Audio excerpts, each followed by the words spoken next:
சமாளிக்க முடியாமல் தான் தற்போது விஜயலட்சுமியை வைத்து வழக்கு தொடரப்பட்டிருக்கு அப்படின்னு சொல்லிட்டு அவர் பெரியாரை பற்றி பேசிய பிறகுதான் ஈரோடு மண் திராவிட முன்னேற்ற கழகத்திற்கு சொந்தம் என்று அந்த மக்கள் தீர்ப்பளித்திருக்கின்றார்கள்.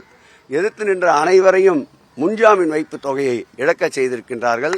ஆகவே அவர் இன்னும் கூட பேசட்டும். இன்னும் நாங்கள் எங்களுடைய பணியின் வேகத்தை, இந்த மண்ணினுடைய உரத்தை இன்னும் பலமாக்குவோம்.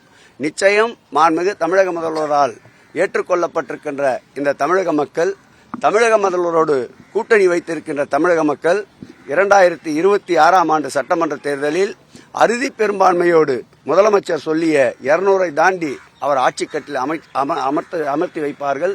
இதுபோன்ற ஏச்சுக்களையும் பேச்சுக்களையும் கடந்து வந்த இயக்கம்தான் திராவிட முன்னேற்ற கழகம்.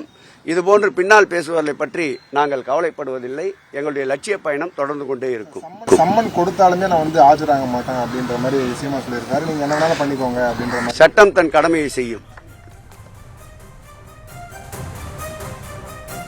சீமான் மீதான பாலியல் வழக்கு தொடர்பாக அமைச்சர் சேகர் பாபு பதிலளித்திருக்கிறார். சட்டம் தன் கடமையை செய்யும் என அவர் தெரிவித்திருக்கிறார். அந்த காட்சிகளை நாம்